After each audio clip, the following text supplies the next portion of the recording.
What R you doing? तुला ये ना उडता कबुतराचं पिल्ल आहे का हे? कबूतर आहे हे ज्या पंखावून समजते. होय डोळ त्याला डिस्टर्ब करायला नको आपल्या फुलं तोडूया. अगं त्याला उडताय ना तू. कुणाच आले रे कुठनं काही तर फिरतात अशी. आपल्या गच्चीवर होय सावकाश उचल. आता काय ते पळायचं लागले कसं उचलायचं त्याला? उडताय ना बहुतेक बाबा सगळ्या झाडात नाही लागले त्याला काय ते. हा कारण की मोठं पिल्ला आहे. होय बारकं पिल्लं नव्हतं. सावकाश बरं का नाही तर पप्पा वाजवत बसतील आहे ना आपलं.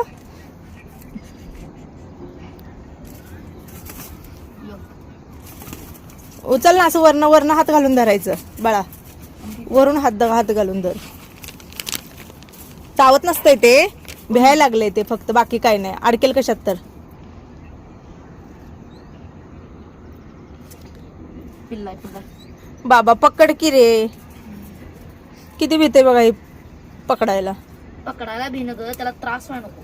त्रास होत नाही रे आपण पकडल्यावर कसला त्रास होतोय त्याला. सावकाश दोन्ही हातात पकड बरं का पंखालाही होईल. हा हा तसं पकड. आपल्या हाताला लागत नाहीये. अरू वर वर वर झाड झाड झाड झाड झाड झाड.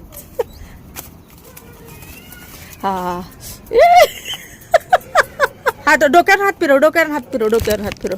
हा हा वर तिथं गच्चीव ठेव. बास आता सोड त्याला तिथं गच्चीव ठेव. हा ठेव तिथं जाते का बघ उडून. हात तुझा तू. नाही त्याला लागले. काय लागलं लागले बघू. लागलं लागते जे लागले का ते आधीच म्हणून तिथे येऊन बसले. होय? मोठा पिल्ला आहे. सो हात तुझा तू गेलं. काय नाही लागलं त्याला उडता येत नव्हतं ते बघा पळालं. भैया हात धुवायचा पटकन. अरे कबुतराच्या पंखामध्ये ना हे असं म्हणतात. बोलण्याकडे माझ्या लक्ष दे. असं कोणी म्हणा नीट नीट धो. कुणी म्हणाय नाही तू कुठं माहिती घेतोस काय वाचतोयस. कबूतर पाण्यात खुले असतात ते असं तोंडात चरतात त्यांना. हातपूस कापडानं खालच्या. तोंडात दाणं हे करतात ते माणसं काढणारी काढतात त्यांना आवडत नसते. त्यांना काय झालं ज्यांना आवडत नसतं तिने प्राणी तिने काढतात तसं घाण असते ते. अरे आता पुढचं दादा ते तोंडात नाही ती खात नसेल म्हणून तोंडात नाही दाना घालून असं चालते त्यांना असं. तू घाल तोंडात हात फुकटचा कोणाला तुझ्या. का सणासुदीचे दिवस लग्नाचे दिवस. लग्नाबरोबर आता येत आहे क्रिसमस. पुन्हा वर्षाचा एंड येतो. बरेच जण बाहेर जातात पार्ट्या करतात. म्हणजे 31 जर कोणाला चुकत नाही बघा. लग्न झालेलं आहे काही कार्यक्रम अटेंड करतो. कुठे कोण फिरायला जातं. म्हणजे प्रत्येकाचे काही ना काहीतरी प्लॅन सुरू आहेत. आणि या सगळ्यामध्ये ना मी बऱ्याच जणांचं बघितलं की हे जे सीझन असतात ना ट्रिपचे पण असतात. की बरेच जण फिरायला पण जातात. बघायला गेलं तर बघा बाहेर फिरणं आलं म्हटल्यानंतर आपला मेकअप तरी आला. मेकअप महत्वाचाच येतो ना. आणि याच्यामध्ये बरेच जण हेवी मेकअप करतात. म्हणजे ज्याच्या त्याच्या हिशोबाने. पण मेकअप एक अशी गोष्ट आहे की जेवढं आपण जास्त करू तेवढंच आपल्याला त्रासदायक का ठरतं. कारण आल्यानंतर ते काढावं लागतं. मेकअप करणं सोपं आहे पण आल्यानंतर तो मेकअप काढणं सगळ्यात अवघड होतं. कधी कधी असं वाटतं की ते सगळं राहू दे असंच निवांत झोपून घ्यावं. जे काय पडलेलं असतं किंवा कुठलंही क्लिन्झर असू दे त्यानं आपण मेकअप जो आहे तो आपला रिमूव्ह करतो पण काढला जात नाही. आणि बऱ्याच वेळेला असं होतं की बाबा नुसतं फेसवॉश केलं जातं किंवा नुसता चेहरा धुतला जातो. खूप मोठ्या प्रमाणात जर करत असाल तर त्याने स्किनला खूप मोठ्या प्रमाणात हानी होते. ह्याच्यात जर आपण आपला स्किन केअर रुटीन जर व्यवस्थित मेंटेन केलं तर मला वाटतं की हे प्रॉब्लेम जे आहे ते जास्त होणार नाहीये. 2 टिप्स रुटीन असू दे 3 असू दे 4 असू दे ते व्यवस्थित मेंटेन मध्ये ठेवावं असं मला वाटतं. मला तरी सध्या माझं जे रुटीन आहे ना स्किन केअरचं ते मला खूप बरं वाटतं. लोकांगत म्हणजे असं 7-7 आणि 8-8 आणि 10-10 टिप्स मध्ये रुटीन जे आहे ते असं नाही माझं. सिंपल दिवसाचे 4 प्रोडक्ट असतात. 4 ठरलेले असतात जे सकाळी उठल्यापासून संध्याकाळी झोपेपर्यंत अगदी म्हणतात ना की पूर्ण दिवसभराचं जर ठरवायला गेलं तर एक 10 ते 15 मिनिटात माझं जे काही दिवसाचं आहे म्हणजे स्किन केअर ते होऊन जातं. आणि तुम्हाला माहिती आहे की मी एवढा दिवस झालं क्युअर स्किनशी जोडलेली आहे. क्युअर स्किनचे प्रोडक्ट वापरते. त्याच्यामध्ये ना मला खूप इझी होऊन गेलेलं आहे. कारण क्युअर स्किन एक असा ऍप आहे की जिथं तुम्ही आहे तिथं. आता मी इथं बसलेले मला काय प्रॉब्लेम आहे तर मी इथूनच त्यांच्याशी चर्चा करू शकते आणि इथूनच सोल्युशन मिळवू शकते. जरुरी नाही की मला केस पेपर काढायचा आहे, मला बाहेर जायचं आहे, लाईन मध्ये उभा राहायचं आहे, पुन्हा पर मंथ वेगळा काढायचा आहे वगैरे.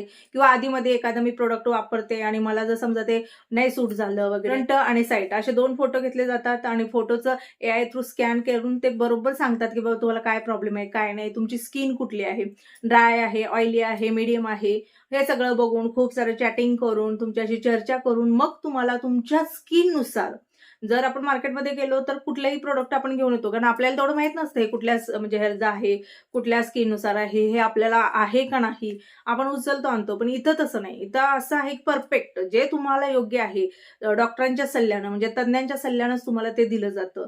त्यामुळे ह्या सगळ्या गोष्टी आहेत आणि सोबत बऱ्याचशा गोष्टी फ्री आहेत. म्हणजे बघा, ॲप डाउनलोड करायला पैसे नाही आहेत, त्यांच्याशी बोलायला पैसे नाहीत, फोटो द्यायला पैसे नाहीत, सोबत एवढं करून पण नाही. ज्यावेळेला आपण त्यांचं किट घेतो, त्याच्यानंतर ज्यावेळेला ते प्रोडक्ट वापरत राहतो, त्यावेळेला सुद्धा तुम्हाला पर महिन्याला त्यांच्या समोरून कॉल येतात, की बाबा अमुक दिवशी तुमचं चेकअप आहे, त्या दिवशी तुम्हाला फोनवरती बोलायचं आहे, तुमचे प्रॉब्लेम काय असतील ते सांगा वगैरे. आणि ह्या सगळ्या गोष्टी सोबत डाएट प्लॅन दिला जातो. पाणी किती म्हणजे पिणं गरजेचं आहे, काय खाणं गरजेचं आहे. एखाद्या आधीमध्ये तुम्हाला जर वाटली ऋतू बदललेला आहे आणि मला काहीतरी प्रॉब्लेम जाणवतोय, तर तुम्ही बिनधास्त त्यांना जिथं आहे तिथून डायरेक्टली तुम्ही त्यांच्याशी चॅटिंग करू शकता, बोलू शकता. एवढ्या सगळ्या गोष्टी आहेत. बघायला गेलं तर बघा, 1400 पासून 2000 पर्यंत आपल्याला प्रोडक्ट बसतं. मी गेली 2 वर्ष झालं क्युअर स्किनशी जोडलेली आहे. बिफोर आफ्टर माझा जर फोटो इथं दिला, त्याच्यामध्ये बऱ्यापैकी म्हणजे तुम्हाला बदल दिसून येतात. तुम्हाला डॉक्टर तुमच्या हिशोबाने एखादं किट देतात, त्याच वेळेला तुम्हाला पैसे द्यायचे असतात. ते किट देताना जर तुम्हाला वाटलं की बाबा हां, याच्यामध्ये आम्हाला अजून 100 रुपयाची सूट हवी असेल, तर माझा कुपन कोड आहे PRANJL प्रांजल 100. हा जर माझा कुपन कोड जर तिथं वापरला तर तुम्हाला 100 रुपयाचा आणि सूट म्हणजे डिस्काउंट मिळणार आहे.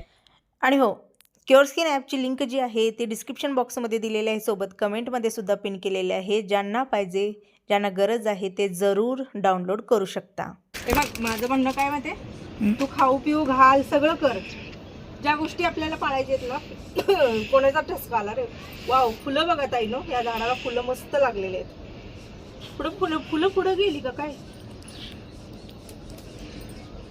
सगळे माझ्या उपकारालाच येते ती. आज मंगळवार आहे ताई नो, मला फुलं फ्रेश अशी फुलं मिळाली मस्त. हे बघा,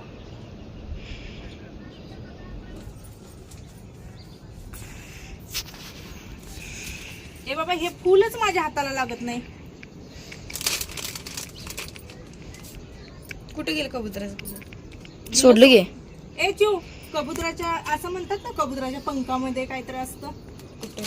का नसते की नाही ग, ती ज्यांना आवडत नसते ते काढतात का तशी? नाही, त्यांच्या शी मध्ये असतं. शी मध्ये असते ती.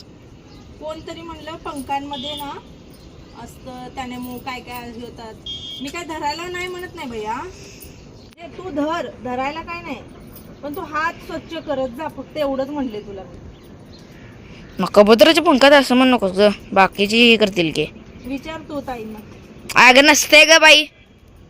बरं बाबा, असू दे नाही नसू दे, तू फक्त हात धुवायला सांगितलं तुला मी. पोरांना नुसती वाद घालतात. गरम ह्याच्यानं स्क्रीन काळी पडते बघ. किट जायच्या आधी कमीत कमी 4 दिवस सूचना द्यायची. काय हम्म. काहीतरी बनवून द्यावं लागेल की तुला, तर ते दिदीगत करणार. बनवून देते मम्मी आणि माघारी घेऊन येणार. बनवून देऊ नकोस. काय बनवून देऊ नको का? खा, पैसे दे. पैसे तर मी देणारच की, पण काय पदार्थ बनवून नको. जीव कुठं आणि पोरांचा जीव कुठं बघा. आपला जीव म्हणव ते कोण ते वजन येत बसा बाई. का तुला काय तर गाडीत अंगावर घ्यायचं आहे का वरती? गाडी अंगावर घ्यायचा म्हणजे बाहेर हॉटेलला बिटायला नेत्यांना. मग ते हॉटेलचं खायसाठी म्हण किंवा पोस्ट म्हण की. आणि हो, आजच्या व्हिडिओची सुरुवात झाली, पण तुमचे आभार मानायचं राहून गेले, कारण आज कबुतरापासून सुरुवात झालेली होती. गेलो होतो फुलं तोडायला, पण आरूला असं काय दिसावंच नसतं. तरी आता ना जसं आपण म्हणतो ना मोठं होईल तसं तसं थोडं तो शांत येत आहे. तरी पण त्याच्या अंगचा जो गुण आहे ना, म्हणजे पक्ष्यांबद्दल प्राण्यांबद्दल तो शेवटपर्यंत कमी होत नसतो बघा. तो अंगचा जन्मजात घेऊन आलेला आहे म्हणायला हरकत नाही. नुसतं हात धु म्हणलं तर त्या पोरांनी मला किती ऐकवलं. ते त्यांच्या जागी पण बरोबर आहेत की बाबा, म्हणजे प्रत्येकाला असंही करून चालत नाही. पोरं म्हणतात की मम्मी, प्रत्येकाला आपण झिडकावरू शकत नाही आहे. माणसापासून सुद्धा काय थोडे आजार होतात का, माणसापासून सुद्धा थोडे धोके आहेत का, ते पण बरोबर आहे. पण तसं तुमच्या पण कमेंट येतात ना, काही गोष्टी त्या पण योग्यच आहेत. असो, आता जास्तीत जास्त तुम्हाला सांगू, मुलं हट्ट असू दे, ऐकवणं असू दे, काही असू दे, जास्त आईपाशी करतात. पप्पापाशी ना ते लगेच तिथं सांगितलं ना, ते लगेच ते पुढं जे काम सांगितले त्यालाच रिॲक्शन देतात. आणि मला ना पहिला रिॲक्शन देतात कुठलीही अशी, आणि त्याच्यानंतर मग ऐकतात. आणि मला वाटतं की सर्रास मुलं ना आईपाशी असंच करतात. अंगणाची जी साफसफाई पुसणं वगैरे हे सगळं सकाळीच होतं.